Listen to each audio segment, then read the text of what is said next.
Daniel പ്രവാചക പുസ്തകം നമ്മൾ പഠിക്കുമ്പോൾ നമുക്കറിയാം, ഇസ്രായേൽ ജനം കർത്താവിന്റെ സന്നിധിയിൽ വിളിച്ചു വേർതിരിക്കപ്പെട്ട അബ്രഹാമിന്റെ കാലം മുതൽ തലമുറകളായി വിശുദ്ധ വേദപുസ്തകത്തിൽ നമ്മൾ എടുത്തു കാണപ്പെടുന്ന 3 പേരുകളിൽ ഒന്നാണ് അബ്രഹാമിന്റെ പേര്, 2 ആമേൻ ഇസഹാക്കിന്റെ പേര്, 3 യാക്കോബിന്റെ പേര്. ആമേൻ. പുതിയ നിയമത്തിലേക്ക് വരുമ്പോൾ കർത്താവായ യേശുക്രിസ്തു പോലും എടുത്തു പറയപ്പെട്ട 3 പേരുകളിൽ ആമേൻ നമുക്ക് കാണപ്പെടുന്നുണ്ട്. ആമേൻ. അബ്രഹാമിന്റെയും ഇസഹാക്കിന്റെയും യാക്കോബിന്റെയും ദൈവം എന്ന് എടുത്തു പറയത്തക്കവണ്ണം. നോഹയുടെ ദൈവം എന്ന് പറയുന്നില്ല, കാര്യം നോഹ കൃപ ലഭിച്ചവനാണ്, കർത്താവിന്റെ അരുളപ്പാടുകളെ പ്രസ്താവിച്ചവനാണ്. അനേക പ്രിയപ്പെട്ട ഏലിയാവിന്റെ ദൈവം, അല്ലെങ്കിൽ നമുക്കറിയാം പഴയ നിയമത്തിലേക്ക് കടന്നു വരുമ്പോൾ ദാവീദിന്റെ ദൈവം, ഒത്തിരി അഭിഷക്തന്മാരുടെ ഗണം മുൻപിൽ നിൽക്കുമ്പോൾ അവൻ പ്രവാചകനെന്നും രാജാവെന്നും ന്യായാധിപനെന്നും അറിയപ്പെടുന്ന ന്യായപാലകനായിരുന്ന പ്രവാചകനായിരുന്ന എക്കാലത്തും കർത്താവിന് വേണ്ടി പുരോഹിതനായിരുന്ന ശമൂവേൽ ഉണ്ടെങ്കിലും ശമൂവേലിന്റെ പേരും എടുത്തു പറയുന്നില്ല, ശമൂവേലിന്റെ ദൈവമെന്ന. എന്നാൽ ആമേൻ വിഗ്രഹങ്ങളെ ആരാധിച്ചു കൊണ്ടിരുന്ന, അന്ധകാരത്തിൽ കിടന്നിരുന്ന, ആമേൻ പാപത്തിൽ കിടന്നിരുന്ന, ആമേൻ സ്റ്റാച്ചു ഉണ്ടാക്കി വിറ്റുകൊണ്ടിരുന്ന, ആമേൻ ബഹുജാതികൾക്ക് പിതാവായി തീർന്ന ആമേൻ അബ്രഹാമിന്റെ ദൈവം വിളിച്ചു വേർതിരിച്ച അബ്രഹാമിനെ ദൈവം ആ വ്യൂമ വിഗ്രഹങ്ങളെ ആരാധിക്കുന്നവരുടെ അടുക്കൽ നിന്ന് പുറത്തു കൊണ്ടുവന്ന് അബ്രഹാമിനെ ദൈവത്തിന്റെ അരുളപ്പാടുണ്ടായി കാണിപ്പാനിരിക്കുന്ന ദേശത്തേക്ക് കൊണ്ടുപോയ സർവശക്തനായ ഒരു ദൈവമുണ്ട്. ആ ദൈവത്തെ അനുസരിച്ച് ദൈവത്തിന്റെ വാക്ക് കേട്ട് ദൈവം പറഞ്ഞതുപോലെ ചെയ്ത ദൈവപ്രവർത്തികൾക്ക് വേണ്ടി ഇറങ്ങി പുറപ്പെട്ട അബ്രഹാമിന്റെ 3 തലമുറകളെ മുൻനിർത്തിക്കൊണ്ട് യഹോവയായ ദൈവത്തെ ഉയർത്തി കാണിക്കുന്നത് പലയിടങ്ങളിലായി നമുക്ക് വായിക്കുമ്പോൾ പഠിക്കുമ്പോൾ കാണുവാൻ കഴിയും. ആമേൻ, സ്തോത്രം. അങ്ങനെയാണെങ്കിൽ അബ്രഹാമിന്റെയും ഇസഹാക്കിന്റെയും യാക്കോബിന്റെയും ദൈവമെന്ന് പറയണമെങ്കിൽ അതിനടിസ്ഥാനപരമായ ചില ദൈവിക പ്രമാണങ്ങൾ അതിനകത്ത് അടങ്ങിയിട്ടുണ്ട്. ഹല്ലേലൂയ. അങ്ങനെ അടിസ്ഥാനപരമായ ചില പ്രമാണങ്ങൾ അതിനടിയിൽ അടങ്ങിയിരിക്കുമ്പോൾ ആ പ്രമാണത്തിൽ നിൽക്കുന്ന ഒരു കൂട്ടം ജനത്തെ മുൻനിർത്തിക്കൊണ്ട് ദൈവം തന്റെ രാജ്യത്തെ, ദൈവം തന്റെ ജനത്തെ ഒന്ന് പണിതെടുക്കുവാൻ, ഒന്ന് മുൻപോട്ട് കൊണ്ടുവരുവാൻ, ആ ഒരു ദൈവ പ്രവൃത്തി വെളിപ്പെടുത്തുവാൻ ദൈവം പദ്ധതിയിട്ടിരുന്നു.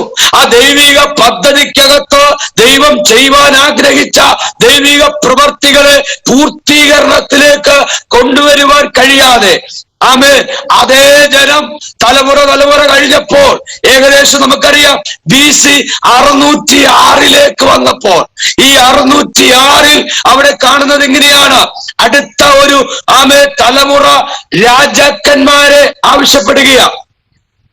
യഹോവയായ ദൈവമാണ് അബ്രഹാമിന്റെയും ഇസഹാക്കിന്റെയും യാക്കോബിന്റെയും ദൈവമെന്ന് അറിയപ്പെടുന്നതെങ്കിലും അബ്രഹാമിന്റെയും ഇസഹാക്കിന്റെയും യാക്കോബിന്റെയും വരുന്ന തലമുറകളുടെയും രാജാതിരാജാവ്, കർത്താവ്, താൻ മാത്രം അമർത്യതയുള്ളവനും അടുത്തുകൂടാത്ത വെളിച്ചത്തിൽ വസിക്കുന്നവനുമായ സർവശക്തനായ ദൈവം അവർക്കുള്ളപ്പോൾ അവർ ആവശ്യപ്പെട്ടു, മറ്റ് ജാതികൾക്കുള്ളതുപോലെ ഞങ്ങൾക്കും ഒരു രാജാവിനെ വേണം, ഞങ്ങൾക്കും ഒരു രാജാവിനെ ആവശ്യമാണ്. ആമേൻ, ഹല്ലേലൂയ. ഇന്ന് രാത്രിയിൽ പ്രാർത്ഥനയ്ക്കായി മുട്ടുമടക്കിയ ദൈവമക്കളെ, ദൈവം നമുക്ക് രാജാവായി, ദൈവം നമുക്ക് നായകനായി, ദൈവം നമുക്ക് വേണ്ടി ദൈവിക പദ്ധതികളെ പൂർത്തീകരിക്കുവാൻ നമുക്കുള്ളപ്പോൾ പലപ്പോഴും അവൻ ദൈവവചനത്തിന് വിരുദ്ധമായി ദൈവത്തിനെ പറഞ്ഞെങ്ങനെയാണ്? മനുഷ്യരിൽ ആശ്രയിക്കുന്നതിനേക്കാൾ യഹോവയിൽ ആശ്രയിക്കുന്നത് നല്ലത്. ആമേൻ. പ്രഭുക്കന്മാരിൽ ആശ്രയിക്കുന്നതിനേക്കാൾ യഹോവയിൽ ആശ്രയിക്കുന്നത് നല്ലത്. ഈ തിരുവചനത്തിന്റെ വെളിച്ചത്തിൽ, ഈ തിരുവചന പ്രകാരം ദൈവിക പദ്ധതികളെ ചെയ്തെടുക്കുവാൻ കഴിയാതെ വണ്ണം ആമേൻ ജനം ലോകത്തിലേക്ക് തിരിഞ്ഞു, ലോകത്തിന്റെ മോഹങ്ങളിലേക്ക് തിരിഞ്ഞു, ജനം ലോകത്തിന്റെ ഇമ്പങ്ങളിലേക്ക് മാറി. അങ്ങനെ യഹോവയായ ദൈവം ആവശ്യപ്പെട്ടതുപോലെ, യഹോവയായ ദൈവം പറഞ്ഞതുപോലെ മുൻപോട്ട് പോകാൻ കഴിയാതെ ഒരു കൂട്ടം ജനം തനിച്ചു പാർക്കുന്ന ജനം, ജാതികളുടെ കൂട്ടത്തിൽ എണ്ണപ്പെടാത്ത ജനം, ജാതികളെ പോലെ ഒരു രാജാവിനെ ആവശ്യപ്പെട്ടപ്പോൾ, ആമേൻ, അവിടെ നമുക്ക് കാണാൻ കഴിയും ശൗലിനെ ദൈവം രാജാവായി കഴുതിയെ തിരഞ്ഞു നടന്ന ഒരുവനെ പിടിച്ച് രാജാവാക്കി ഇസ്രായേലിനെ മുന്നിൽ കൊണ്ടുവന്ന് നിർത്തുവാനിടയായി. ഇവിടം മുതൽ നമ്മൾ പഠിക്കുമ്പോൾ ഇസ്രായേൽ ജനത്തിന്റെ വളർച്ചയല്ല കാണുന്നത്, നാൾക്കുനാൾ അധപ്പതനത്തിലേക്ക് പോയിക്കൊണ്ടിരിക്കുകയാണ്, നാൾക്കുനാൾ തകർച്ചയിലേക്ക് പോയിക്കൊണ്ടിരിക്കുക. കാരണം ദൈവമായിരുന്നു അവർക്ക് രാജാവ്, ദൈവമാണ് അവർക്ക് രാജാവായി നിൽക്കേണ്ടവൻ. പക്ഷേ അവിടെ രാജാവായി നിൽക്കുന്നത് ഇപ്പൊ ആരാന്നറിയാമോ? ഇപ്പൊ ലോകത്തിലെ അവരുടെ ഇടയിലുള്ള ഒരു സാധാരണക്കാരായ ഒന്നുകൂടെ എടുത്തു പറയുന്നുണ്ട്, അപ്പന്റെ കഴുതിയെ നോക്കുന്ന, അവിടെ കുതിരക്കാരെന്ന് പറയുന്നില്ല, ആടിനെ നോക്കുന്നവരെന്ന് പറയുന്നില്ല, കഴുതിയെ നോക്കുന്ന ഒരുവനെ പിടിച്ച് രാജാവാക്കി വെച്ചു. സ്തോത്രം, ആമേൻ. കഴുതിയെ അന്വേഷിക്കുന്നവനെ പിടിച്ച് രാജാവാക്കി വെച്ചു. ഞാൻ അതിന്റെ മറ്റു വശങ്ങളിലേക്ക് പോകുന്നില്ല. ഇന്ന് രാത്രി അതിലൂടെ ഉപവാസ പ്രാർത്ഥനയ്ക്കകത്തിരിക്കുന്നവരോട് ഒരു ദൂത് ഞാൻ കൈമാറട്ടെ. എനിക്കും നിങ്ങൾക്കും ലോകത്തിലെ പ്രഭുവല്ല, ലോകത്തിലെ വ്യക്തികളല്ല, ലോകത്തിലെ മനുഷ്യനല്ല, ലോകത്തിലെ സമ്പന്നനല്ല, ലോകത്തിലെ കഴിവുള്ളവനല്ല, ലോകത്തിലെ നിറമുള്ളവനല്ല, ലോകത്തിലെ പൊക്കമുള്ളവരല്ല, ദൈവമായിരിക്കണം എനിക്കും നിങ്ങൾക്കും രാജാതിരാജാവ്. യഹോവയായ ദൈവമായിരിക്കണം എനിക്കും നിങ്ങൾക്ക് കർത്താതി കർത്താവ്. യഹോവയായ ദൈവമായിരിക്കണം എന്നെയും നിങ്ങളെ ഭരിക്കേണ്ടത്. അതിനുവേണ്ടി ഈ ദിവസങ്ങളിൽ നമ്മൾ ഏൽപ്പിച്ചു കൊടുക്കണം. ഒന്നാമത്തെ ദൈവത്തിന്റെ പദ്ധതിക്കകത്തുള്ള ആ ഒരു ദൈവിക പ്ലാനുകൾ ഒന്നും അത് നിവർത്തിക്കാൻ കഴിയാതെ ജനം എന്ത് ചെയ്തു? ഒരു രാജാവിനെ അന്വേഷിച്ചു. ദൈവം അടുത്ത ഒരു രാജാവിനെ അവിടെ കൈമാറ്റം ചെയ്യുകയാണ്. ശൗൽ രാജാവ് അനുസരണക്കേട് കാണിച്ചപ്പോൾ ദാവീദിനെ അവിടെ കൊടുത്തു. ദാവീദിന്റെ കാലഘട്ടത്തിൽ വളരെ പ്രശ്നങ്ങളൊന്നുമില്ല, യുദ്ധങ്ങളൊക്കെ നിർത്തൽ ചെയ്ത് സുഖമായിരുന്നു. എന്നാൽ ദാവീദിന്റെ കാലഘട്ടം കഴിഞ്ഞപ്പോൾ ശലോമോൻ രാജാവ് വന്നു. നോക്കണം, നിങ്ങൾ ചിന്തിക്കേണ്ട പ്രധാനപ്പെട്ട ഒരു വിഷയം ഞാൻ ആദ്യമേ ഓർമ്മിപ്പിച്ചു. ജാതിയായിരുന്നവൻ, വിഗ്രഹങ്ങളെ വിറ്റുകൊണ്ടിരുന്നവൻ, വിഗ്രഹങ്ങളെ ഉണ്ടാക്കുന്ന അപ്പന്റെ വീട്ടിൽ നിന്ന് വിളിച്ചു വേർതിരിച്ച അബ്രഹാമിന്റെ സന്തതി പരമ്പരയെ 3 തലമുറകളെ മുൻനിർത്തിക്കൊണ്ട് യഹോവയായ ദൈവം പറഞ്ഞു, അബ്രഹാമിന്റെയും ഇസഹാക്കിന്റെയും യാക്കോബിന്റെയും ദൈവം. നിങ്ങൾ ചിന്തിക്കണം, അതേ ചരിത്രം അതേ ബന്ധത്തിൽ നിൽക്കുമ്പോൾ, ആ ചരിത്രം അത്ര സ്ട്രോങ് ആയി നിൽക്കുമ്പോൾ, ദൈവം അവിടെ ഒരു ബേസ്മെന്റ് ഇട്ടപ്പോൾ അതേ ജനം രാജാവിനെ അന്വേഷിച്ച് ഞങ്ങൾക്കൊരു രാജാവ് വേണമെന്ന് പറഞ്ഞപ്പോൾ, നിങ്ങൾക്കറിയാമോ, ഒന്നാമത്തെ രാജാവ് കഴിഞ്ഞു, രണ്ടാമത്തെ രാജാവ് കഴിഞ്ഞു, മൂന്നാമത്തെ രാജാവായ ശലോമോൻ വന്നപ്പോൾ എവിടെ നിന്നാണോ അവരെ പുറത്തു കൊണ്ടുവന്നത്, എവിടെ നിന്നാണോ അവരെ ദൈവം ഒറ്റയ്ക്ക് വിളിച്ചത്, എവിടെ നിന്നാണോ ദൈവം അവരെ ദൈവരാജ്യത്തിലേക്ക് നിയോഗിച്ച് ദൈവരാജ്യത്തിലേക്ക് പുറപ്പെടുവിച്ചു കൊണ്ടുവന്നത്, അതേ സ്ഥലത്ത് നിന്ന്, അതേ ആളുകളിൽ നിന്ന്, അതേ ഗോത്രങ്ങളിൽ നിന്ന്, അതേ ജാതികളിൽ നിന്ന് ശലോമോൻ രാജാവ് സുഖമായും ശുഭമായും പ്രശ്നങ്ങളൊന്നും ഇല്ലാതിരിക്കാൻ വേണ്ടി, യുദ്ധങ്ങൾ ഇല്ലാതിരിക്കാൻ വേണ്ടി ശലോമോൻ രാജാവ് ചെയ്ത പണി അറിയാമോ? അത്രയും 1000-ലധികം രാജ്യങ്ങളുടെ രാജാക്കന്മാരുടെ മരുമോനായി തീർന്നു. നമ്മുടെ ഭാഷയിൽ പറഞ്ഞാൽ സ്തോത്രം, മരുമോനോട് പിന്നെ യുദ്ധം ചെയ്യാൻ വരത്തില്ലല്ലോ. ദൈവത്തിന് മുൻസ്ഥാനം കൊടുക്കാതെ, ദൈവത്തിന് സ്ഥാനം കൊടുക്കാതെ, ദൈവത്തിന് അവസരം കൊടുക്കാതെ 1000-ലധികം രാജാക്കന്മാരുടെ മരുമോനായി ഇപ്പോൾ നല്ല ലോഭിതനായിരിക്കുകയാ.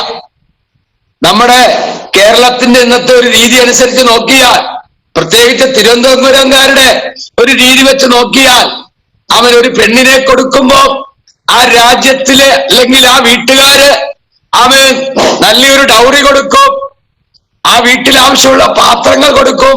ഞാൻ ചിന്തിക്കാറുണ്ട്, തിരുവനന്തപുരത്ത് വന്ന് താമസിച്ചപ്പോ ഒരു പെണ്ണിനെ അവിടുന്ന് കെട്ടിയ കൊള്ളായിരുന്നെന്ന്. സ്വത്രം തിരുവനന്തപുരംകാരുടെ രീതി അനുസരിച്ച് കൂടാതെ ഒരു കാറ് കിട്ടും, അല്ലേ? വേണമെങ്കിൽ ഒരു വീടടക്കം മേടിച്ചു കൊടുക്കും എന്ന് പറഞ്ഞാൽ ചെറുക്കൻ ഒരു ബുദ്ധിമുട്ടും വേണ്ട, എല്ലാ വിധത്തിലുള്ള സുഖ സൗകര്യങ്ങളും അവൻ സന്തോഷത്തോടെ ആസ്വദിക്കത്തക്ക നിലയിൽ, അവരെ ബുദ്ധിമുട്ടിക്കാത്ത നിലയിൽ ആ പെങ്കൊച്ചിന് വേണ്ട എല്ലാ വീട്ടിലെ അടുക്കളയിലെ പാത്രങ്ങൾ, കട്ടിലെ മേശ എന്ന് വേണ്ട സകല സാധനങ്ങൾ. ഞാൻ 1-2 കല്യാണം അവിടുന്ന് കൂടിയിട്ടുണ്ട്, അതുകൊണ്ടാ പറഞ്ഞേ. സ്വത്രം കാറടക്കം വാങ്ങിക്കൊടുക്കുക, അടിപൊളിയാണ്. ഡൗറി മാത്രമല്ല, ഇതിന് പുറമെയാണ് കാശും. കല്യാണം വേണമെങ്കിൽ അവർ നടത്തിക്കോളുന്നേ, അത് കടം മേടിച്ചാണെങ്കിൽ നടത്തുന്ന കുടുംബത്തെ ഞാൻ കണ്ടിട്ടുണ്ട്. അപ്പോൾ ഇതുപോലെ ശലോമോൻ രാജാവ് 1000-ലധികം രാജാക്കന്മാരുടെ രാജകുമാരിമാരെ സ്വീകരിച്ചെന്ന് പറയുമ്പോ ശലോമോന്റെ കൊട്ടാരത്തിലേക്ക് വന്ന പണത്തിന് കണക്കുണ്ടോ? ചിന്തിച്ചു നോക്കണം. നമ്മളെല്ലാരും ഭാര്യമാരെ എടുത്തു എന്ന് മാത്രമേ പറയാറുള്ളൂ. പക്ഷേ അന്ന് ഈ യെരുശലേം ദേവാലയത്തിലേക്കും യെരുശലേം പട്ടണത്തിലേക്കും രാജാവിന്റെ കൊട്ടാരത്തിലേക്ക് വന്ന പണത്തിനും സ്വർണത്തിനും ആമേൻ മൂല്യമേറിയ വസ്തുവകകൾക്കും ഒരു കണക്കുമില്ല. പല രാജ്യങ്ങളുടെയും രാജാക്കന്മാർക്ക് ഒറ്റ മകളേ ഉള്ളൂ. ആ രാജാവിന്റെ കാലം കഴിഞ്ഞാൽ ആ രാജ്യം ഈ മകൾക്ക് സ്വന്തം. അങ്ങനെയാണെങ്കിൽ ശലോമോന് സ്വന്തം. ചിന്തിച്ചു നോക്കിക്കേ.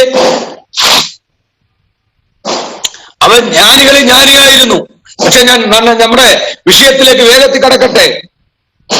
ഇങ്ങനെ യഹോവയായ ദൈവം അബ്രഹാമിന്റെയും ഇസഹാക്കിന്റെയും യാക്കോബിന്റെയും ദൈവമെന്നറിയപ്പെടുന്ന മണ്ണിൽ, അറിയപ്പെട്ടിരുന്ന ജാതിയിൽ, അറിയപ്പെട്ടിരുന്ന കുലത്തിൽ, അറിയപ്പെട്ടിരുന്ന ജനത്തിന്റെ നടുവിൽ ഒരു രാജാവിനെ അവർ അന്വേഷിച്ചപ്പോൾ എവിടെ നിന്ന് അവരെ പുറത്തു കൊണ്ടുവന്നു? അതേ മ്ലേച്ഛമായ അതേ വിഗ്രഹങ്ങളെ, അതേ അശേര പ്രതിഷ്ഠകളെ, അതേ ആചാരാനുഷ്ഠാനങ്ങളെ, അതേ ആരാധനകളെ ആരാധിപ്പാൻ വേണ്ടി ആര് പുറപ്പെട്ടുപോയി? ഈ രാജാവ് പുറപ്പെട്ടുപോയി. രാജാവ് പോയാൽ അതേ രാജ്യത്തെ ആളുകളും പോകുമെന്നുള്ളതാണ്. അതുകൊണ്ടെന്ന് സംഭവിച്ചു, ദൈവരാജ്യം ആമേൻ ദൈവത്താൽ നിയോഗിക്കപ്പെട്ടു. ഈ ജനം ശലോമോൻ രാജാവിന്റെ കാലശേഷം അത് 2ആയി വിഭജിക്കപ്പെട്ടു. അവിടെ 10 രാജാക്കന്മാർ ഒരു രാജ്യം ഭരിച്ചു, 2 രാജാക്കന്മാർ അടുത്ത രാജ്യം ഭരിച്ചു. യഹൂദ എന്നും യെരുശലേം എന്നും വിഭജിക്കപ്പെട്ടു. ഇന്ന് രാത്രിയിൽ ദൈവത്തിന്റെ വചനം പഠിക്കുന്നവരോട് ഒരു ദൂത് ഞാൻ ഇതിലെ കൈമാറട്ടെ. നിങ്ങൾ ഒരു കുടുംബത്തിൽ 2 പേർ, 4 പേർ, 5 പേർ, 6 പേർ, എത്രയുമാകട്ടെ, അപ്പൻ, അമ്മ, മക്കൾ, കുടുംബ ബന്ധങ്ങൾ ഒരുമിച്ച് നിലനിൽക്കുന്ന കുടുംബത്തിനകത്ത് പിശാച് ഒന്നാമതായി കുടുംബത്തിന്റെ അകത്ത് കയറിക്കൂടുവാൻ അവർ ശ്രമിക്കുന്ന ഏറ്റവും അതിപ്രധാനമായ പിശാചിന്റെ പദ്ധതി കുടുംബ ബന്ധങ്ങളെ അകറ്റുക എന്നുള്ളതാണ്.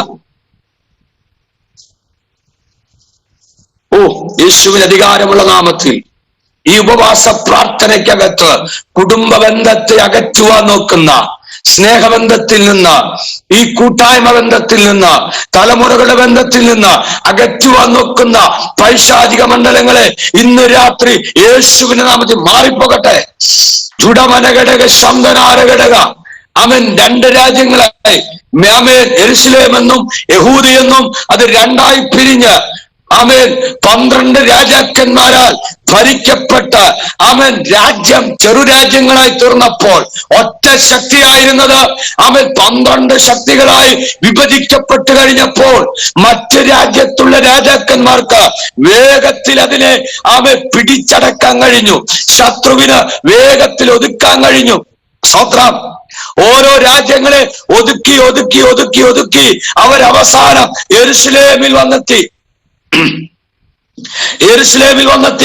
യെരുശലേം ഏകദേശം 606 BC, ദാനിയേൽ പ്രവാചകന്റെ കാലഘട്ടം. അന്നവൻ ഏകദേശം 16 വയസ്സ് മാത്രം പ്രായമുള്ളൂ. കൊച്ചുബാലനായിരിക്കുമ്പോൾ ബാബേൽ പ്രവാസത്തിലേക്ക് ഈ ജനത്തെ പിടിച്ചുകൊണ്ടുപോയി.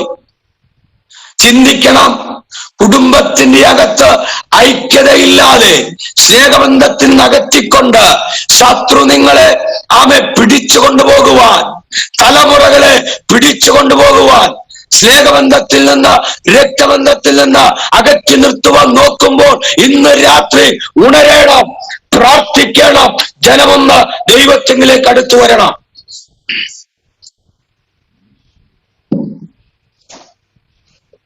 നിസാര വാക്കുകൾ കൊണ്ട് അർത്ഥന രഗന്ധനെ നിഗമന ഘടകസ്യേ, ജനമെല്ലാം ശക്തിയോടെ പ്രാർത്ഥനയോടെ ആയിരുന്നാട്ടെ. അല്പ തൊണ്ടയുടേതായ പ്രയാസമുണ്ട്. ആമേൻ. യേശുവിന് അധികാരമുള്ള നാമത്തില് ഇന്ന് രാത്രി ആമേൻ ഞങ്ങൾ ഒരുമിച്ച് പ്രാർത്ഥിക്കുകയാണ്. വചനത്തിന്റെ ശക്തി വെളിപ്പെടുവാൻ തടസ്സമായി നിൽക്കുന്ന ദുഷ്ടപ്പോരുകൾ മാറിപ്പോകട്ടെ.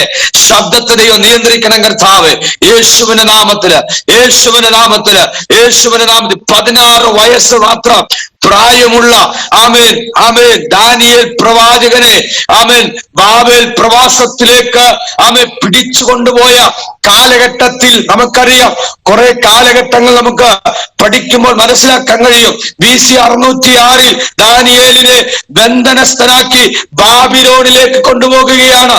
593 ആയപ്പോൾ BC യെഹെസ്കേൽ പ്രവാസികൾക്കൊരു പ്രവാചകനാകുകയാണ്. 586 യഹൂദിയുടെ പതനം, ഒരു യെരുശലേം നശിപ്പിക്കപ്പെടുകയാണ്. യിരെമ്യാവിന്റെ ശുശ്രൂഷ അതോടുകൂടെ അവസാനിക്കുകയാണ്. സ്തോത്രം. 553 BC ദാനിയേലിന്റെ പ്രഥമ ദർശനം നമുക്ക് കാണാൻ കഴിയും. 593 BC ബാബിലോൺ കീഴടക്കപ്പെടുകയാ. ദാനിയേലിനെ സിംഹങ്ങളുടെ ഗുഹയിൽ ഇടുകയാണ്. സ്തോത്രം. 537 BC പ്രവാസികളിൽ ആദ്യ സംഘം യഹൂദിയിലേക്ക് മടങ്ങി വരികയാണ്. 536 BC ദാനിയേലിന്റെ ശുശ്രൂഷ അവസാനിക്കുകയാണ്. ഏകദേശം 100 വർഷങ്ങൾ പിന്നിടുമ്പോൾ ചരിത്രത്തിൽ ഇടം നേടുന്ന നിലയിൽ ചരിത്രാതീതമായ ഒരു വലിയ സംഭവ വികാസങ്ങൾ ഇസ്രായേലിനോടുള്ള ബന്ധത്തിൽ അവിടെ നടക്കുന്നത് നമുക്ക് കാണാൻ കഴിയും. ഇന്ന് രാത്രി ഞാൻ ഇത്രയും പറഞ്ഞതിന്റെ ആകത്തുകയെന്ന് പറഞ്ഞാൽ, ദാനിയേൽ പ്രവാചകൻ ദാനിയേലിന്റെ ദർശനപ്രകാരം, ദൈവം കൊടുത്ത വെളിപ്പാട് പ്രകാരം ഈ പുസ്തകം എഴുതുമ്പോൾ അതിന്റെ അകത്ത് 6-ാം അധ്യായം അതിന്റെ 10-ാം വാക്യത്തിലേക്ക് വരുമ്പോൾ അതിപ്രധാനമായ ഒരു വിഷയമാണ് നമുക്ക് ഉയർത്തി കാണിക്കുന്നത്. അവിടെ വായിക്കുന്നത് ഇങ്ങനെയാണ്, വായിച്ചാട്ടെ. അവൻ വീട്ടിൽ ചെന്ന് അവന്റെ മാളികമുറിയുടെ കിളിവാതിൽ യെരൂശലേമിന് നേരെ തുറന്നിരുന്ന് താൻ മുൻപേ ചെയ്തു വന്നതുപോലെ ദിവസം 3 പ്രാവശ്യം മുട്ടുകുത്തി തന്റെ ദൈവത്തിന്റെ സന്നിധിയിൽ പ്രാർത്ഥിച്ച് സ്തോത്രം. ഹല്ലേലൂയ. നോക്കണം, 6 കിളിവാതിലെ കുറിച്ച് വിശുദ്ധ വേദപുസ്തകത്തിൽ കാണുന്നുണ്ട്. 6 കിളിവാതിലുകൾ. അതിൽ 1-ാമത്തെ കിളിവാതിലാണ് നമ്മൾ വായിച്ചു കേട്ടത്. ദാനിയേൽ പ്രവാചകന്റെ പുസ്തകം 6-ാം അധ്യായം 10-ാം വാക്യം. അവിടെ വായിക്കുമ്പോൾ കാണുന്നത് ഇങ്ങനെയാണ്: താൻ മുമ്പേ ചെയ്തു വന്നതുപോലെ യെരൂശലേമിന് നേരെ കിളിവാതിൽ തുറന്നിട്ടു. അങ്ങനെയാണെങ്കിൽ ഇന്ന് രാത്രിയിൽ മുമ്പേ ചെയ്തു വരുന്നവനാണ് ദൈവത്തിന്റെ പ്രവൃത്തി വെളിപ്പെടത്തുള്ളൂ. മുമ്പേ ചെയ്തു വരുന്നവന്റെ നടുവിൽ ദൈവത്തിന്റെ അത്ഭുതങ്ങൾ നടക്കും. പ്രതിസന്ധി വരുമ്പോൾ, പ്രതികൂലം വരുമ്പോൾ ഓടി വന്ന് മുട്ടരുത്. അയ്യോ കർത്താവ് രക്ഷിക്കണമേ എന്ന് പറഞ്ഞ ദൈവം രക്ഷിക്കത്തില്ലെന്ന് ഞാൻ പറയത്തില്ല. പക്ഷേ നിനക്കൊരു വിടുതൽ ആവശ്യമെങ്കിൽ, നിനക്കൊരു വിടുതൽ വേണമെന്ന് ആഗ്രഹിക്കുന്നെങ്കിൽ, മുമ്പേ ചെയ്തു വന്നിരുന്നത് പോലെ ഒരു കിളിവാതിൽ നിനക്കുണ്ടായിരിക്കണം. ഒരു കിളിവാതിൽ നിന്റെ വീടിനുണ്ടായിരിക്കണം. ഒരു കിളിവാതിൽ നിന്റെ ജീവിതത്തിനകത്തുണ്ടായിരിക്കണം. ഒരു കിളിവാതിൽ നിന്റെ കുടുംബത്തിനകത്ത്, വ്യക്തിപരമായ ജീവിതത്തിനകത്ത് നിനക്കുണ്ടെങ്കിൽ ആ കിളിവാതിലൂടെ ദൈവമായിട്ട് സംസാരിക്കുന്ന വ്യക്തിയാണെങ്കിൽ ഇന്ന് രാത്രി പരിശുദ്ധാത്മാവിൽ ഒരു ദൂത് കൈമാറട്ടെ. നിനക്കെതിരെ വരുന്ന ഒരായുധവും, നിനക്ക് വരുന്ന ശത്രുവിന്റെ ഒരു പോരുകളും നിന്നെ തകർക്കുവാൻ, നിന്നെ മുടിക്കുവാൻ കഴിയത്തില്ലെന്ന് അടിവരയിട്ട് ഞാൻ പറയുകയാണ്. അർത്ഥനാരകന്ധനെ യേശുവിന്റെ നാമത്തിൽ പ്രസീത സിസ്റ്ററെ, നിങ്ങളുടെ കുടുംബത്തിന്റെ അകത്ത് ശത്രു കൊണ്ടുവരുന്ന ചില ബന്ധനങ്ങളെ, ശത്രുവിന്റെ പോരുകളെ കുടുംബത്തിന്റെ അകത്ത് ശിഥിലമാക്കുവാൻ പൈശാചികൻ പോരടിക്കുന്ന മണ്ഡലങ്ങളെ ഇന്ന് രാത്രിയിൽ യേശുവിന്റെ നാമത്തിൽ ഒരു കിളിവാതിൽ പ്രാർത്ഥനയുടെ കിളിവാതിൽ നിനക്കുണ്ടെങ്കിൽ നിന്നെ തകർക്കുവാൻ ആ ശത്രുവിന് കഴിയത്തില്ല. ഓ രവ ശന്തനാരഗന്ധനെ ജുഡാരഘടകസി രഗതനാരവല മൗഡനാരഗന്ധനെ. ആമേൻ. പലയാവർത്തി ശത്രു നിങ്ങളെ തകർക്കുവാൻ നോക്കുന്ന, പലയാവർത്തി നിങ്ങൾക്കെതിരെ ശത്രു പദ്ധതിയിട്ടുകൊണ്ട് പൊളിച്ചു കളയുവാൻ, ഉന്മൂലനാശം വരുത്തുവാൻ സംഹാരകൻ പോലും കുടുംബത്തിനെതിരെ മരണാധികാരിയായി നിങ്ങളുടെ കുടുംബത്തിനകത്ത് പ്രവേശിച്ചിട്ടുണ്ടെങ്കിൽ ഇന്ന് രാത്രി പരിശുദ്ധാത്മാവ് ഒരു ദൂത് കൈമാറുകയാണ്. ഒരു കിളിവാതിൽ നിനക്കുണ്ടോ? പ്രാർത്ഥനയുടെ കിളിവാതിൽ. ആമേൻ. പുറമെ പലതുണ്ടെങ്കിലും, പുറമെ ഒരുപാട് കാര്യങ്ങൾ പറയാനുണ്ടെങ്കിലും ഇന്ന് രാത്രി പരിശുദ്ധാത്മ പറയുന്നു, ദൈവം പുറമെ നോക്കുന്ന ദൈവമല്ല, ഹൃദയത്തിന്റെ ഉൾപ്പുമുകളെ ആരായുന്ന ദൈവം. ഇന്ന് രാത്രി ദൈവാത്മാവിൽ ചോദ്യം ചോദിക്കുക. നിന്റെ ജീവിതത്തിനകത്ത്, നിന്റെ കുടുംബത്തിനകത്ത് ഒരു കിളിവാതിൽ നിനക്കുണ്ടെങ്കിൽ, ആ ബോധ്യമുണ്ടെങ്കിൽ, പ്രിയ ദൈവദാസിയെ, നിന്നെ തകർക്കുവാൻ, നിന്നെ മുടിക്കുവാൻ പിശാചിന് കഴിയത്തില്ല. ചില ദൈവിക ദൂതുകൾ ഇന്ന് രാത്രി പരിശുദ്ധാത്മ വെളിപ്പെടുത്തുക. ആമേൻ. ഹല്ലേലൂയ. തലമുറയോടുള്ള ബന്ധത്തിൽ ആമേൻ പൈശാചിക വെല്ലുവിളിച്ച് നിൽക്കുന്ന ചില മേഖലകൾ ദൈവാത്മാവ് ഇന്ന് രാത്രി കാണുകയാ. ആമേൻ. തലമുറയോടുള്ള ബന്ധത്തിൽ ആമേൻ പൈശാചിക വെല്ലുവിളിച്ച് നിൽക്കുന്ന ചില മണ്ഡലങ്ങൾ പരിശുദ്ധാത്മ കാണുകയാ. എന്നാൽ ചില അധികാരത്തിന്റെ വെല്ലുവിളികൾ ആമേൻ മുൻപോട്ട് ഒരു സ്റ്റെപ്പ് പോലും വെക്കാൻ പറ്റാത്ത നിലവാരത്തിൽ ചില അധികാരത്തിന്റെ വെല്ലുവിളികൾ ആമേൻ നിങ്ങളുടെ കുടുംബത്തിനെതിരെ, തലമുറയ്ക്കെതിരെ പിശാച് പോരാടി നിൽക്കുമ്പോൾ ഇന്ന് രാത്രി പ്രാർത്ഥിക്കുന്ന ദൈവത്തിലെ, ആരാധിക്കുന്ന ദൈവത്തിലെ, എന്റെ കുടുംബത്തെ തകർക്കുവാൻ നോക്കുന്ന ഉട്ടന്റെ വെല്ലുവിളികളെ ആമേൻ ദിവസവും ദാനിയേൽ ചെയ്തതുപോലെ ഒരു പ്രാർത്ഥനയുടെ കിളിവാതിൽ തുറക്കപ്പെടട്ടെ. ഓ രവശംതനാരകിടക്കം. ദൈവാത്മാവ് വേറൊരു കാര്യം കൂടെ ഓർമ്മിപ്പിക്കുന്നു. ഒരു വലിയ ശുശ്രൂഷ നിങ്ങളെ കുറിച്ചുണ്ട്, ഒരു വലിയ ദൈവിക പദ്ധതി നിങ്ങളെ കുറിച്ചുണ്ട്. അതിലേക്ക് കടത്താൻ കഴിയാതെ മനസ്സിനെ പിടിച്ചൊതുക്കുന്ന, ആമേൻ ഹല്ലേലൂയ, ദാനിയേലിന് സിംഹത്തിന്റെ കുഴിയിൽ ഇട്ടതുപോലെ ഒരു കുഴിക്കകത്ത് കിടക്കുന്ന മണ്ഡലത്തിലേക്ക് ആമേൻ പിശാച് നിങ്ങളെ കൊണ്ടുപോകുമ്പോൾ പ്രസിദ്ധ സിസ്റ്റർ ഇന്ന് രാത്രി പരിശുദ്ധാത്മ പറയുന്നു, അതിൽ നിന്നൊരു ഡെലിവറൻസ് നിങ്ങൾക്കുണ്ട്. 2024 ഒരു ഡെലിവറൻസ് ദൈവം ആഗ്രഹിക്കുന്നുണ്ട്, ഒരു വിടുതൽ ദൈവം ആഗ്രഹിക്കുന്നുണ്ട്. വിഷയത്തിന്റെ മേൽ ദൈവത്തിന്റെ പ്രശ്ന പരിഹാരം വരുമെന്ന് ഇന്ന് രാത്രി പരിശുദ്ധാത്മാവ് ദൂത് കൈമാറുകയാ, യേശുവിന് അധികാരമുള്ള നാമത്തിൽ. ആമേൻ. ഇവിടെ ദാനിയേൽ മുമ്പേ ചെയ്തു വന്നതുപോലെ യെരൂശലേമിന് നേരെ കിളിവാതില് തുറന്നിട്ടു. ഞാൻ പറഞ്ഞല്ലോ 6 കിളിവാതിലുകൾ ദൈവവചനത്തിൽ കാണുന്നുണ്ട്. ഒന്നാമത് പ്രാർത്ഥനയുടെ കിളിവാതിലാണ് നമുക്ക് കാണാൻ കഴിയുന്നത്. പ്രാർത്ഥനയുടെ കിളിവാതിൽ. സ്തോത്രം. പ്രാർത്ഥനയുടെ കിളിവാതിൽ എന്ന് പറയുന്നത് ഒന്ന് ഒരു ബേസ്മെന്റ് ആണ്. സ്തോത്രം. ഒരു വീടിന്റെ അടിത്തറയാണ് ആമേൻ പ്രാർത്ഥനയുടെ കിളിവാതിൽ. 2, പ്രാർത്ഥനയുടെ കിളിവാതിൽ എന്ന് പറയുന്നത് ആമേൻ ഒരു കണക്ഷൻ ആണ്. ദൈവമായിട്ടുള്ള കണക്ഷൻ എന്ന് പറയുന്നത് പ്രാർത്ഥനയുടെ കിളിവാതിലിനകത്താണ്. ആമേൻ സ്തോത്രം. പ്രാർത്ഥനയുടെ കിളിവാതിലിനകത്ത് ദൈവവുമായിട്ടൊരു കണക്ഷൻ ഉണ്ട്. ഈ ലോകത്ത് നമ്മൾ എന്തൊക്കെ ചെയ്താലും അതെല്ലാം മനുഷ്യനോടുള്ള ബന്ധത്തിലാ. പ്രസംഗിക്കുന്ന ഞാൻ മനുഷ്യനോടുള്ള ബന്ധത്തിലാ. ആമേൻ. പഠിപ്പിക്കുന്ന ഞാൻ മനുഷ്യനോടുള്ള ബന്ധത്തിലാ. ആമേൻ. ഭക്ഷണം കഴിക്കുന്നു, വീട് വാങ്ങുന്നു, യാത്ര ചെയ്യുന്നു, നമ്മൾ എന്തെല്ലാം ചെയ്താലും അതെല്ലാം മനുഷ്യനോടുള്ള ബന്ധത്തിൽ, ലോകത്തോടുള്ള ബന്ധത്തിൽ. ഈ ഭൂമിയിൽ നമ്മൾ ദൈവമേൽപ്പിച്ച ദൗത്യമാണ് ചെയ്യുന്നതെങ്കിലും ദൈവവുമായിട്ടുള്ള കണക്ഷൻ എന്ന് പറയുന്നത് പ്രാർത്ഥനയാലാണ് ഒരു വ്യക്തി ദൈവമായിട്ട് സംസാരിക്കുന്നത്. പ്രാർത്ഥനയാലാണ് ഒരു വ്യക്തി ദൈവമായിട്ട് ഇടപെടുന്നത്. സ്തോത്രം. കഴിഞ്ഞ 2 മണിക്കൂറായി അല്ലെങ്കിൽ 7 മണിക്ക് പ്രാർത്ഥിച്ചാരംഭിച്ച ഈ മീറ്റിങ്ങിനകത്ത് നിങ്ങൾ പാട്ടുപാടി പ്രാർത്ഥിച്ചു. ദൈവദാസ് ഒരുപാട് കാര്യങ്ങൾ പറഞ്ഞെങ്കിലും ഞാനും നിങ്ങൾ തമ്മിൽ ഒരു കണക്ഷൻ ഇല്ല. സ്തോത്രം. ഞാനും നിങ്ങളും തമ്മിൽ ഒരു കണക്ഷൻ ഇല്ലായിരുന്നു. പക്ഷെ ഞാൻ 8 മണിയായപ്പോൾ ഈ ഡിവീസിനകത്ത് കയറി. അപ്പോഴും ഞാനും നിങ്ങളും തമ്മിലൊരു കണക്ഷൻ ഇല്ല. നിങ്ങൾ കാണുന്നുണ്ടെങ്കിലും മറ്റൊരാൾ പ്രാർത്ഥിക്കുക, മറ്റൊരാൾ സംസാരിക്കുക. കണക്ഷൻ ആ വ്യക്തിയുമായിട്ടായിരുന്നു. എന്നാൽ ഞാനിവിടെ സംസാരിക്കാൻ തുടങ്ങിയപ്പോൾ, എനിക്ക് സമയം അനുവദിച്ചു കഴിഞ്ഞപ്പോൾ, ഇപ്പോൾ ഇതിനകത്ത് ആമേൻ എത്ര പേരിരിപ്പുണ്ടെങ്കിലും കണക്ഷൻ നമ്മൾ തമ്മില. ആമേൻ. നിങ്ങൾക്ക് മനസ്സിലായെന്ന് ഞാൻ വിശ്വസിക്കുന്നു. ആമേൻ. ഞാൻ പറഞ്ഞല്ലോ, ഇതിനു മുമ്പ് ആരെല്ലാം എന്തെല്ലാം പറഞ്ഞാലും കണക്ഷൻ അതിനകത്ത് വരുന്നില്ല.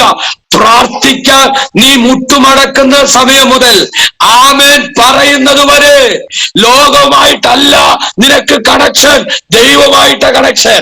ഓ റിബാലവശന്തരെ, ലോകം നിനക്കെതിരെ രേഖ എഴുതുമ്പോ, ലോകം നിനക്കെതിരെ പല പദ്ധതികൾ തയ്യാറാക്കുമ്പോ, ലോകം നിനക്കെതിരെ നിന്നെ മുച്ചോട് മുടിക്കുവാൻ അവൻ പദ്ധതിയിടുമ്പോ, ഇന്ന് രാത്രി പരിശുദ്ധാത്മ പറയുന്നു, കിളിവാതില് തുറക്കപ്പെട്ടവന്റെ കണക്ഷൻ ലോകത്തിലെ ഒരു മനുഷ്യന്റെ മുൻപിലല്ല, ലോകത്തിലെ ഒരു വ്യക്തിയുടെ മുൻപിലല്ല, ദൈവത്തിന്റെ മുൻപിൽ അതിന്റെ കണക്ഷൻ.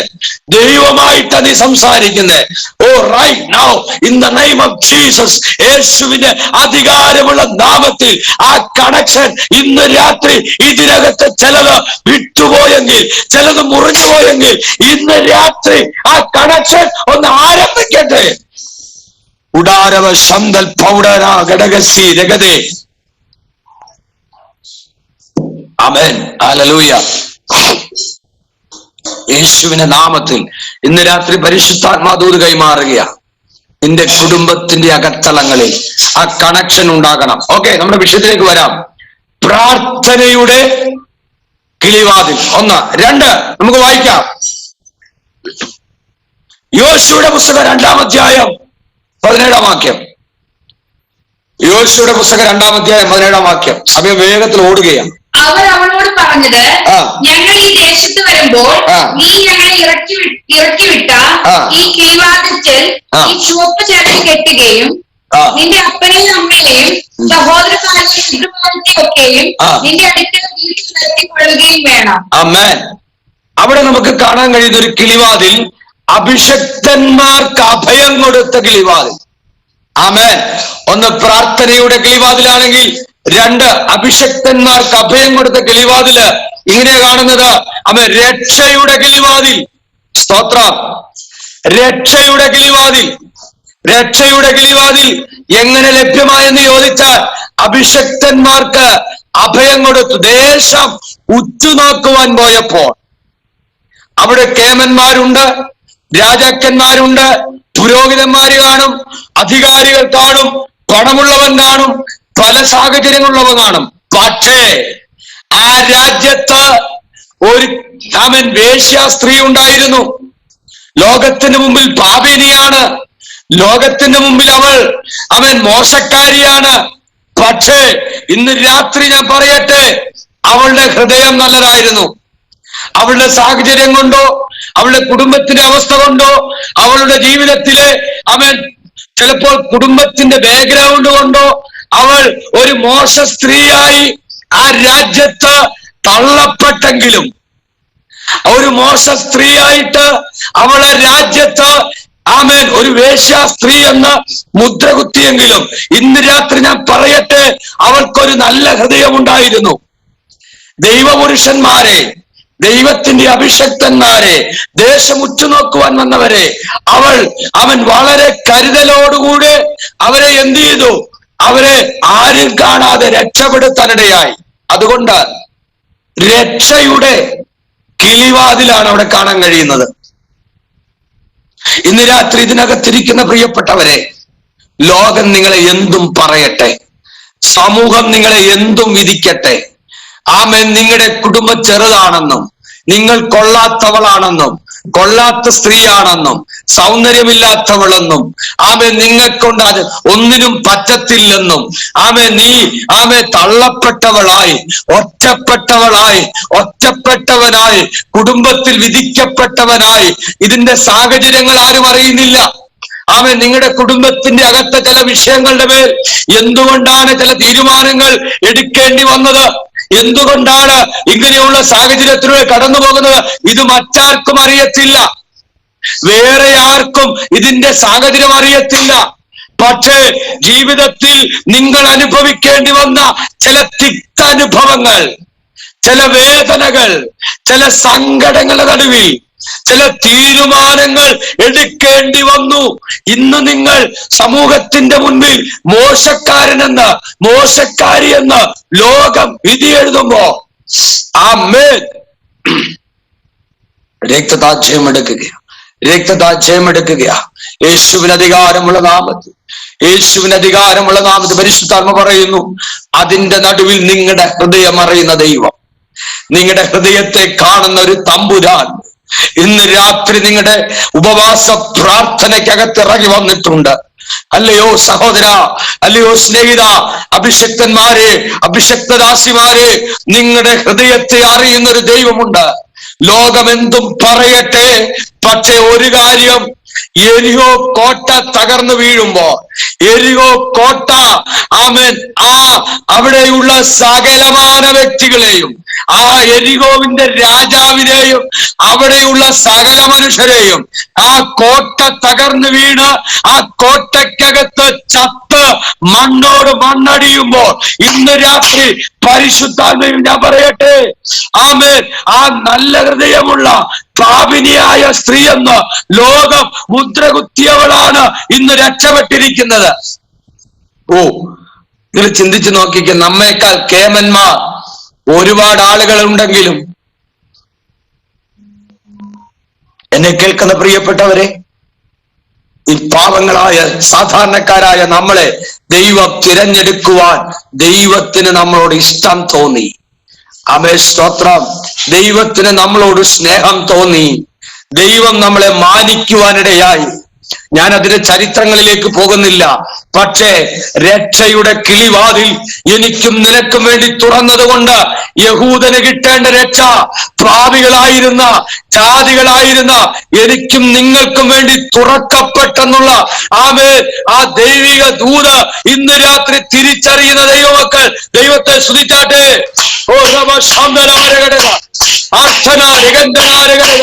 നമ്മേക്കാൾ പണമുള്ള, ജ്ഞാനമുള്ള, കഴിവുള്ള, അറിവുള്ള, ടാലന്റുള്ള ആളുകൾ നമുക്ക് മുൻപിലുണ്ടെങ്കിലും ഒരു പൊട്ടനെ പോലെ എന്നെയും നിങ്ങളെയും ദൈവമെടുത്ത് ഉപയോഗിക്കുന്നുണ്ടെങ്കിൽ ഈ പദവിയിലേക്ക് കൊണ്ടുവന്ന് ഓർത്തോണം. ശിക്ഷയിൽ കിടന്ന് നമ്മളെ രക്ഷയിലേക്ക് കൊണ്ടുവരുവാൻ എന്റെ ദൈവത്തിന്, അരുമനാഥനായ കർത്താവിന് ഇഷ്ടം തോന്നി. ആമേൻ. അതുകൊണ്ട് തന്റെ ഭക്തന്മാർക്ക് വേണ്ടി ദൈവം തുറന്ന രണ്ടാമത്തെ കിളിവാതിൽ രക്ഷയുടെ കിളിവാതിൽ. ഹല്ലേലൂയ. ഇനി മൂന്നാമത്തെ കിളിവാതിൽ നമുക്കൊന്ന് നോക്കാം. മലാക്കി പ്രവാചകന്റെ പുസ്തകം 3-ാം 10-ാം വാക്യം. എന്റെ ആലയത്തിൽ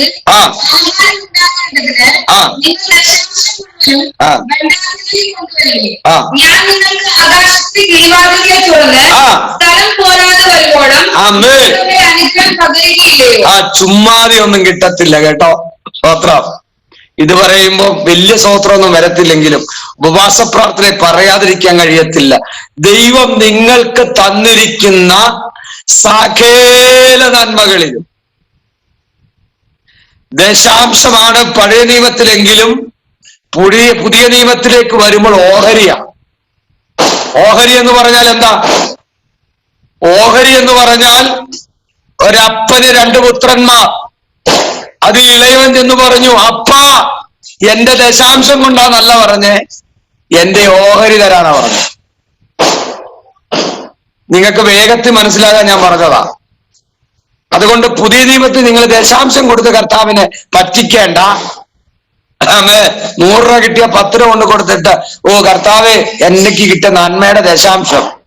പക്ഷെ പുതിയ നിയമത്തിൽ ദശാംശമല്ല, ഓഹരിയാണ്.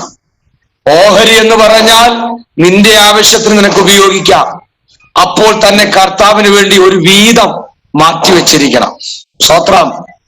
അതെത്രയാണെന്ന് വെച്ചാൽ നിന്റെ മനസ്സിന്റെ വലിപ്പം അനുസരിച്ചിരിക്കും. ആമേൻ. അളവില്ല. ഉണ്ടോ? പുതിയ നിയമത്തിൽ ഓഹരിക്ക് അളവില്ലെന്ന്. ഓഹരി എന്ന് പറഞ്ഞാൽ നിന്റെ ഹൃദയത്തിന്റെ വലിപ്പം അനുസരിച്ചിരിക്കും.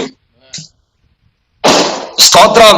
അപ്പന് ഏറ്റവും ഇഷ്ടമുള്ള പുത്രനാണെങ്കിൽ ആ പുത്രനോടുള്ള ബന്ധത്തിൽ പറയുന്നത്, എനിക്കുള്ളത് നിനക്കുള്ളത്, എന്റെ ഓഹരി എനിക്കുള്ള ഓഹരി നിനക്കുള്ളതാണ്. സ്തോത്രം. എന്ന് പറഞ്ഞാൽ അപ്പന്റെ ആവശ്യത്തിന് ഉപയോഗിച്ചു കഴിഞ്ഞാൽ ബാക്കിയുള്ളത് മുഴുവൻ കർത്താവിനുള്ളതാണെന്ന്. ആമേൻ. സ്തോത്രം. നമ്മൾ അങ്ങനെയല്ല. നമ്മൾ പലപ്പോഴും ചെയ്യുന്നത് 1000 രൂപ കിട്ടിയ 100 രൂപ കൊണ്ട് കൊടുത്തുക ഭർത്താവിനോട് പറയും, കർത്താവേ പാസ്റ്ററെ 1000 രൂപ കിട്ടി, അതിൽ 100 രൂപ. അയ്യോ, 100 എന്ന് പറയുമ്പോഴേക്കും അതിന്റെ വലിപ്പമൊക്കെ ഒന്ന് കാണണം. എന്നിട്ട് വീട്ടിൽ ചെന്നിട്ട് പറയും, ഞാൻ എന്റെ ദശാംശം മുഴുവൻ ദൈവത്തിന് കൊടുക്കുന്നവനാ. അഭിമാനവും ഒക്കെ കണ്ടു കഴിഞ്ഞാ ഉണ്ടല്ലോ, തമ്പുരാൻ അത് പറഞ്ഞിട്ടില്ല. നിന്റെ ആവശ്യത്തിന് എടുത്തോ, ബാക്കിയുള്ളത് കർത്താവിന് കൊടുക്ക. അതാ ഓഹരി എന്ന് പറഞ്ഞ നിന്റെ ആവശ്യത്തിന് നീ 50% ഉപയോഗിച്ചെങ്കിൽ, 100 രൂപയിൽ 50 രൂപ നീ ഉപയോഗിച്ചെങ്കിൽ ബാക്കിയുള്ള 50 ആർക്കാ? ദൈവത്തിനുള്ളതാണെന്ന്. സ്തോത്രം. ഞാനിത് പറയുമ്പോ സ്തോത്രം വരത്തില്ലെന്ന് എനിക്കറിയാം. ആമേൻ. ഇവിടെ ദൈവദാസന്മാർ ഇരിപ്പുണ്ട്, അവിടെ ജിജോ പാസ്റ്റൊക്കെ ഉണ്ട്. ഞാൻ പറഞ്ഞത് ശരിയാണോ ദാസേ? സ്തോത്രം. അതാ ദൈവം ആഗ്രഹിക്കുന്നത്. അവിടെയാണ് ദൈവത്തിന്റെ അനുഗ്രഹത്തിന്റെ, അവിടെ മോളിൽ പറഞ്ഞ കാര്യമുണ്ട്, നിങ്ങൾ ഏതിൽ എന്നെ തോൽപ്പിക്കുന്നു. ദൈവത്തെ തോൽപ്പിക്കാൻ ഒരു മനുഷ്യനും കഴിയത്തില്ല, പക്ഷെ ഒന്നില് ദൈവം തോൽപ്പിക്കും. നിങ്ങൾ ഏതിൽ എന്നെ തോൽപ്പിക്കുന്നു? ദശാംശത്തിലും വഴിപാടിലുമല്ലയോ? സ്തോത്രം. കാരണം തമ്പുരാൻ ഒരു കാര്യം പറഞ്ഞേ, നിങ്ങൾ ദൈവത്തിന് കൊടുത്താൽ ഞാൻ തിരിച്ച് നിങ്ങൾക്ക് തന്നിരിക്കും, ഞാൻ ആർക്കും കടക്കാരനല്ല എന്ന് ദൈവം പറഞ്ഞിട്ടുണ്ട്. അതുകൊണ്ട് ഇന്ന് രാത്രി ദൈവത്തിന്റെ സന്നിധി കടന്നു വന്ന ദൈവമക്കളെ, ആമേൻ, ദൈവത്തെ തോൽപ്പിക്കാൻ ആരും കൊടുക്കണ്ട. നിനക്കുള്ളതിലൊരു ഓഹരി ഈ ദൈവത്തിന് കൊടുത്താൽ, നിനക്കുള്ളതിലൊരു പങ്ക് ദൈവത്തിന് കൊടുത്താൽ, സ്തോത്രം. ആമേൻ. പഴയ കാലഘട്ടത്തിൽ എനിക്ക് തോന്നുന്നു ഇതിലിരിക്കുന്നവർക്ക് അറിയാമോ എന്ന് എനിക്കറിയത്തില്ല, മിക്കവാറും അറിയാമായിരിക്കും. ഈ നമ്മളെ പങ്ക് കൃഷി നടത്താറുണ്ട്. പങ്ക് കൃഷി ഇല്ലേ? പങ്ക് കൃഷി എന്ന് പറഞ്ഞാൽ വിശുദ്ധ വേദപുസ്തകത്തിൽ, സ്തോത്രം, ആവർത്തന പുസ്തകം 28-ാം അധ്യായത്തിൽ വളരെ വ്യക്തമായി കൊടുത്തിട്ടുണ്ട് എന്താണ് പങ്ക്. പങ്കെന്ന് പറഞ്ഞാൽ, ആമേൻ, ഉൽപ്പത്തി പുസ്തകം 49-ാം അധ്യായത്തിൽ 48-ാം അധ്യായത്തിലും വളരെ വ്യക്തമായി അത് വിശദീകരിക്കുന്നുണ്ട്. എങ്ങനെയാണ് പറയുന്നത്? ഉൽപ്പത്തി പുസ്തകം 49-ൽ ആമേൻ, യോസഫിനോടുള്ള ബന്ധത്തിൽ നമ്മൾ പഠിക്കുമ്പോൾ, ആമേൻ, മിസ്രൈമിലെ ആമേൻ സകല ജനവും ക്ഷാമം കഠിനമായപ്പോൾ ദൈവം അവർക്ക്, ആമേൻ, ക്ഷാമത്താൽ അവരെ ദണ്ഡിപ്പിച്ചപ്പോൾ യോസഫിന്റെ നേതൃത്വത്തിൽ അവരെന്ത് ചെയ്തു? അവർക്കുള്ള സകലതും കൊണ്ടുവന്ന്, എന്ന് പറഞ്ഞാൽ അവരുടെ സ്ഥലത്തിന്റെ ആധാരം പോലും കൊണ്ടുവന്ന് എവിടെ വെച്ചു? യോസഫിന്റെ, മന്ത്രിയായ യോസഫിന്റെ കാൽ കീഴിൽ കൊണ്ടുവച്ചു.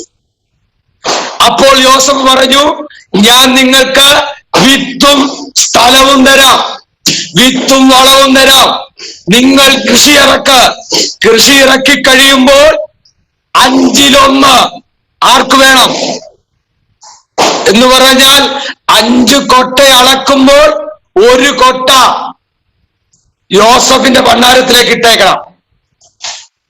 മനസ്സിലായോ? ഇപ്പൊ മനസ്സിലായോ? പങ്ക്. അങ്ങനെയാണെങ്കിൽ യോസഫിന്റെ കാലഘട്ടത്തിൽ 5-1 ദൈവത്തിന്. നമ്മളത് 10-1 മാറ്റിയിരിക്കുക. 10-1 കൊടുത്താൽ മതിയായിരുന്നു.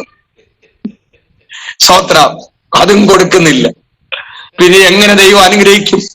മലാക്കി പ്രവാചകന്റെ പുസ്തകം ഞാൻ പറഞ്ഞു 3 കാര്യങ്ങൾ പറഞ്ഞു, നിങ്ങൾ ശ്രദ്ധിക്കണം. 1, ദശാംശത്തിലും വഴിപാടിലും ദൈവത്തെ നിങ്ങൾ തോൽപ്പിക്കുന്നെന്നാണ് മലാക്കിക്കാരൻ പറഞ്ഞത്.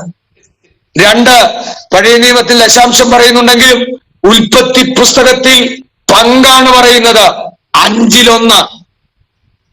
പുതിയ നിയമത്തിലേക്ക് വരുമ്പോൾ ഞാൻ നിങ്ങളോട് പറഞ്ഞു, ഓഹരിയാണ്. നിനക്ക് 50% ആവശ്യമെങ്കിൽ നീ 50 ഉപയോഗിച്ച് ബാക്കി ബാങ്ക് ബാലൻസ് ഡെപ്പോസിറ്റ് ഇടാൻ ദൈവം പറഞ്ഞില്ല. അത് ദൈവത്തിന് കൊടുക്ക. ഓഹരി നമ്മൾ ഡെപ്പോസിറ്റ് ചെയ്യാൻ ശ്രമിക്കുമ്പോ ദൈവത്തിന്റെ ആത്മാ പറയുന്നു പുതിയ നിയമത്തിൽ അത് ദൈവത്തിന് കൊടുക്ക. സ്തോത്രം. അങ്ങനെ നിങ്ങൾ ചെയ്യുമ്പോ, അങ്ങനെ നിങ്ങൾ കൊടുക്കാൻ തയ്യാറായാൽ, നാം വായിച്ച ഭാഗത്തിലേക്ക് വരാം. എന്റെ ആലയത്തിൽ ആഹാരം ഉണ്ടാകേണ്ടതിന് ഒന്ന് നിർത്തിക്കുക. ഒരു കാര്യം ഇവിടെ പറയാതിരിക്കാൻ പറ്റത്തില്ല. നമ്മൾ താമസിക്കുന്ന വീട് 5 കോടി രൂപയുടെ, 1 കോടി രൂപയുടെ, 80 ലക്ഷത്തിന്റെ, 50 ലക്ഷത്തിന്റെ, 10 ലക്ഷത്തിന്റെ, 20 ലക്ഷത്തിന്റെ ഒക്കെയാ. നിങ്ങളൊന്ന് നോക്കണം. നമ്മൾ ആരാധിക്കുന്ന ആരാധനാലയം എത്ര ലക്ഷം രൂപയാ? കൂടിപ്പോയ ഒരു 30,000 രൂപ എന്ന് പറഞ്ഞാ എല്ലാരും കൂടി തറകെട്ടി 4 തൂണും പണിതു, 2 ഷീറ്റും എടുത്തു വെച്ചു, സൈഡും മറച്ചു കഴിഞ്ഞപ്പം ചർച്ചായി. ചർച്ച്. സ്തോത്രം. കൂടിപ്പോയ 30,000 രൂപ അല്ല 50,000 രൂപ. താമസിക്കുന്ന വീട് 1 കോടി രൂപ. 2, ആ ആലയത്തിൽ താമസിക്കുന്ന ദൈവദാസന്റെ ഫെയ്ത്ത് ഹോം അല്ലേ, വിശ്വാസ ഭവനം. നമ്മൾ താമസിക്കുന്ന വീടിന്റെ റൂം 4 റൂമും അറ്റാച്ച്ഡ് ബാത്റൂമും 1 ഹാളും 1 സിറ്റ് ഔട്ടും 1 ഡൈനിങ് ഹാളും പിന്നെ 1 കിച്ചണും പിന്നെ 1 വർക്ക് ഏരിയയും പിന്നെ പുകയില്ലാത്ത അടുപ്പ് വെക്കാൻ 1 സ്ഥലം വേറെയും കാർ പോർച്ച് വേറെയും. പാവം ദൈവദാസൻ 10, 30, 40, 50 കുടുംബത്തിന്റെ ആമേൻ ഓടി നടന്ന് അവരുടെ വിഷയത്തിന് വേണ്ടി പ്രാർത്ഥിക്കുന്ന, അവരുടെ വിഷയത്തിന് വേണ്ടി ഇടിവിൽ നിൽക്കുന്ന ദൈവദാസൻ താമസിക്കുന്ന ഫെയ്ത്ത് ഹോമിന്റെ വലിപ്പം അറിയാമോ? 1 മുറി, 1 അടുക്കള. മിക്കവാറും ഫെയ്ത്ത് ഹോമിന്റെ ബാത്റൂം വെളിയില. രാത്രി ബാത്റൂമിൽ പോണെങ്കിൽ ചിലപ്പോ ദൈവദാസൻ അവിടെ കാണത്തില്ല. 1-2 വയസ്സ് പ്രായമുള്ള കൊച്ചുകുട്ടി. ഈ കൊച്ചിനെ ഇട്ടിട്ട് കൊടയും ചൂടി മഴയത്ത് ദൈവദാസൻ ബാത്റൂമിൽ പോണെങ്കിൽ പോട്ടെ, ആ ദൈവദാസി ബാത്റൂമിൽ പോണെങ്കിൽ മനസ്സോടെ ബാത്റൂമിൽ പോകാൻ പറ്റുമോ? കട്ടിലേ കിടക്കുന്ന കൊച്ച് പാസ്റ്റർ ഏതെങ്കിലും വിശ്വാസിക്ക് സുഖമില്ല എന്നും പറഞ്ഞ് ഹോസ്പിറ്റലിൽ പോയിരിക്കായിരിക്കും. ഞാൻ പറഞ്ഞതിന്റെ അർത്ഥം നിങ്ങൾക്ക് മനസ്സിലായെന്ന് വിശ്വസിക്കുന്നു. ഇന്ന് രാത്രി ദൈവസഭയ്ക്കൊരു മടങ്ങി വരവ്, ദൈവജനത്തിനൊരു മടങ്ങി വരവ്. നമ്മൾ താമസിക്കുന്ന വീട് എങ്ങനെയുണ്ട്? ഞാൻ പറയുന്നത് ബംഗ്ലാവ് പണിത് കൊടുക്കണ്ട, ബംഗ്ലാവ് പണിയണ്ട. പക്ഷെ മാന്യമായി ആരാധിക്കാൻ 1 ആരാധനാലയം, മാന്യമായി കിടക്കാൻ 1 ഫെയ്ത്ത് ഹോം. ഈ 10 വീട്ടുകാരെ ശ്രമിച്ചാൽ നടക്കത്തില്ലേ? 30 ലക്ഷത്തിന്റെ 50 ലക്ഷത്തിന് വീട് വെക്കാൻ ലോൺ എടുക്കുന്നവർക്ക് 1 നല്ല ഫെയ്ത്ത് ഹോം പണിത് കൊടുക്കാൻ പറ്റത്തില്ലേ? സ്തോത്രം. നാം ചിന്തിക്കേണ്ടിയിരിക്കുന്നു. ഞാൻ 50 കൊല്ലം മുമ്പുള്ള പെന്തക്കോസ്റ്റിന്റെ മൂവ്മെന്റ് ഞാൻ പറയുന്നില്ല. അന്ന് ദരിദ്രമായിരുന്നു, അന്ന് കഷ്ടപ്പാടായിരുന്നു, അന്ന് ഇല്ലായ്മയായിരുന്നു, അന്ന് 1 മുറിയും അടുക്കളയും ഉണ്ടെങ്കിൽ ധാരാളമായിരുന്നു. പക്ഷെ ഇന്ന് സ്ഥിതി മാറി. ഇന്ന് തലമുറ അനുഗ്രഹിക്കപ്പെട്ടു. ഇന്ന് കുടുംബങ്ങൾ അനുഗ്രഹിക്കപ്പെട്ടു, പക്ഷെ ഇന്ന് സഭ അനുഗ്രഹിക്കപ്പെട്ടില്ല. ആലയം ഇന്നും അങ്ങനെ തന്നെ കിടക്കുകയാ, ഫെയ്ത്തും അങ്ങനെ തന്നെ കിടക്കുകയാ. എന്നാൽ നീ ദൈവത്തിന് വേണ്ടി കൊടുത്താൽ നിനക്ക് വേണ്ടി അനുഗ്രഹത്തിന്റെ ഒരു കിളിവാതിൽ തുറക്കുന്ന ദൈവമുണ്ട്. ഭൂമിയിലെ ഏതെങ്കിലും ഒരു സ്ഥലമല്ല തുറക്കുന്നത്, ഭൂമിയിലെ ഏതെങ്കിലും ഒരു ഇടമല്ല തുറക്കുന്നത്, ഭൂമിയിലെ ഏതെങ്കിലും നിങ്ങൾ കണ്ണാൽ കാണുന്ന ഒരു ബംഗ്ലാവ് തുറക്കുന്നു, അല്ലെങ്കിൽ അംബാനിയുടെ അദാനിയുടെയോ ഏതെങ്കിലും ബിസിനസ് കമ്പനി തുറക്കുന്നു എന്നല്ല പറഞ്ഞ്. വായിച്ചാട്ടെ. ഞാൻ നിങ്ങൾക്ക് ആകാശത്തിന്റെ കിളിവാതിൽ. ആമേൻ. അത് അനുഗ്രഹത്തിന്റെ കിളിവാതിലാ. ആകാശത്തിന്റെ കിളിവാതിലുകളെ തുറക്കാൻ ദൈവം തുടങ്ങിയാൽ പിന്നെ അത് അനുഗ്രഹമാണ്. പ്രിയമുള്ളവരെ, ആകാശത്തിന്റെ കിളിവാതിൽ തുറന്നാൽ ഞാൻ 1-2 കാര്യങ്ങൾ മാത്രം നിങ്ങളെ ഓർമ്മിപ്പിക്കട്ടെ. ആകാശത്തിന്റെ കിളിവാതിൽ തുറക്കാൻ തുടങ്ങിയാൽ ആമേൻ, നമ്മുടെ ലോകത്തിലെ ടാർപ്പ കൊണ്ടോ അല്ല ഷീറ്റുമേഞ്ഞ് കൊണ്ടോ വാർക്ക വീട് കൊണ്ടോ അല്ല നമ്മൾ പിടിച്ച കൊടനൂർത്തി പിടിച്ചാലോ അതിനെ തടയാൻ പറ്റില്ല. ആമേൻ. ഇവിടത്തെ ഏതെങ്കിലും ടാർപ്പ വിരിച്ച് മഴ പറയാൻ പറ്റുമോ? പറ്റത്തില്ലെന്ന്. പെയ്യാൻ തുടങ്ങിയാ പിന്നെ ആമേൻ ആമേൻ നീ ഏത് കൊട നൂർത്തി പിടിച്ചാലും, ഏത് ടാർപോളിനിട്ടാലും, ആമേൻ ഏത് ഷീറ്റ് വിരിച്ചാലും ആ മഴ തടഞ്ഞു വെക്കാൻ പറ്റില്ല. അത് പെയ്തോണ്ടേയിരിക്കും. ആകാശത്തിലെ കിളിവാതിൽ തുറന്നാൽ നിന്റെ വീട് അനുഗ്രഹിക്കപ്പെടും, നിന്റെ കുടുംബം അനുഗ്രഹിക്കപ്പെടും. അത് തടയാൻ ലോകത്തിലെ ഒരു ശക്തിക്കും കഴിയത്തില്ല. ഇന്ന് രാത്രി ഉപവാസ പ്രാർത്ഥനയ്ക്കകത്ത് ആമേൻ പ്രാർത്ഥിക്കുന്ന കിളിവാതിൽ നിനക്കുണ്ടോ? രക്ഷയുടെ കിളിവാതിൽ നിനക്കുണ്ടോ? ആമേൻ ആമേൻ. അങ്ങനെയാണെങ്കിൽ ആകാശത്തിന്റെ കിളിവാതിൽ, അനുഗ്രഹത്തിന്റെ കിളിവാതിൽ നിനക്ക് വേണ്ടി തുറക്കുക എന്റെ ദൈവം ശക്തരത്രേ. ഇന്ന് രാത്രി ചില ഫിനാൻഷ്യൽ ക്രൈസിസ് മാറട്ടെ, ഫിനാൻഷ്യൽ ബ്രേക്ക് ത്രൂ ഇന്ന് രാത്രി ഉണ്ടാകട്ടെ. ചുടവലവ ശാന്തന നിങ്ങൾ എടുത്തിരിക്കുന്ന തീരുമാനത്തിന് ഇന്ന് രാത്രി പരിശുദ്ധാത്മാവ് right now അർത്ഥ രഗത ദിഗൽ ഘടക വൈഡന ചുടമനകസി അർത്ഥന രഗന്ധനെ ചില കടഭാരങ്ങൾ ആകാശത്തിലെ കിളിവാതിൽ തുറന്ന് ഇന്ന് രാത്രി അതിന് നാം യേശുവിനാമത്തിൽ ബ്രേക്ക് ത്രൂ ചെയ്യുക. ഭൗതിക മണ്ഡലത്തിൽ ആത്മീക മണ്ഡലത്തിൽ ഇന്ന് രാത്രി അനുഗ്രഹത്തിന്റെ കിളിവാതിൽ തുറക്കപ്പെടട്ടെ. യേശുവിന്റെ നാമത്തിൽ. ഇന്ന് രാത്രി ചില അനുഗ്രഹത്തിന്റെ കിളിവാതിൽ, ആകാശത്തിന്റെ കിളിവാതിൽ നാം ദൈവ തുറക്കാൻ നിങ്ങളുടെ കുടുംബത്തിന്റെ അകത്ത്, നിങ്ങളുടെ തലമുറയ്ക്കകത്ത്, നിങ്ങളുടെ വിഷയത്തിനകത്ത്, നിങ്ങളുടെ ഭാരത്തിനകത്ത് എന്റെ ദൈവം ശക്തനാണെന്ന് ഇന്ന് രാത്രി പരിശുദ്ധാത്മാവ് ആലോചന കൈമാറുകയാ. നാളുകളായി നിങ്ങൾ പ്രാർത്ഥിക്കുന്ന, നിലവിളിക്കുന്ന, നിങ്ങൾ സങ്കടപ്പെടുന്ന ചില വിഷയത്തിന്റെ പേരിൽ ഇന്ന് രാത്രി എന്റെ ദൈവം നിങ്ങൾക്ക് വേണ്ടി ചില കിളിവാതിലുകളെ തുറക്കുമെന്ന് പരിശുദ്ധാത്മാവ് മാറുകയാണ്. ആമേൻ. യേശുവിന്റെ നാമത്തിൽ, യേശുവിന്റെ നാമത്തിൽ. ഷാജിപ്പാസേ, ആമേൻ. ദൈവം ഒരു കിളിവാതിൽ തുറക്കാൻ വേണ്ടി ആഗ്രഹിക്കുക. ആകാശത്തിലെ കിളിവാതിൽ. ആമേൻ. സ്തോത്രം. ആരൊക്കെ എന്തൊക്കെ പറഞ്ഞാലും ദൈവനാമത്തിനു വേണ്ടി, ദൈവരാജ്യത്തിനു വേണ്ടി ആമേൻ തുറന്നിട്ടിരിക്കുന്ന കിളിവാതിൽ ദൈവം കാണുന്നുണ്ട്. ആമേൻ. ആ പ്രാർത്ഥനയുടെയും ദൈവദാസന്മാർക്ക് വേണ്ടി ആമേൻ സംഗ്രഹിക്കുന്നതും അവരെ രക്ഷിക്കുന്നതുമായ ആമേൻ ദൈവിക പദ്ധതി ആമേൻ കുടുംബത്തിന്റെ അകത്തളങ്ങളിൽ ആമേൻ കടന്നു വന്ന ആമേൻ നീറിപ്പുകയുന്ന ആമേൻ ചില വിഷയത്തിന്റെ നടുവിൽ ആമേൻ പ്രതിസന്ധികൾ വന്നപ്പോൾ അതിന്റെ നടുവിൽ നിലവിളിച്ചതും ആമേൻ ഹൃദയത്തിന്റെ അകത്തുള്ള ദൈവ സ്നേഹവും എന്റെ ദൈവം കണ്ടതുകൊണ്ട് ഇന്ന് രാത്രി പരിശുദ്ധാത്മ പറയുന്നു ആമേൻ ആകാശത്തിന്റെ കിളിവാതില് തുറന്ന് ഈ ചില വിഷയത്തിന്റെ നടുവിൽ ദൈവം ചില അത്ഭുതങ്ങളെ ചെയ്യുക. ഇന്ന് രാത്രി ഈ ഡിവീസിലിരിക്കുന്ന ചില കുടുംബങ്ങളോട് ദൈവത്തിന്റെ ആത്മ പറയാ, പ്രവസിസേ, അവൻ ദൈവത്തെ മാനിക്കുന്നവനെ ദൈവം മാനിക്കും.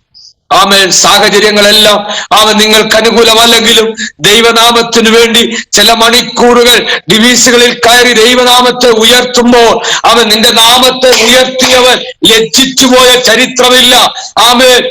കെരീത്ത് തൊട്ട് വറ്റിയാലും സാറഫാത്തിലെ വിധവയെ ഒരുക്കിയ ദൈവം ഏലിയാവിനുണ്ടെങ്കിൽ ഇന്ന് രാത്രി ദൈവത്തിന്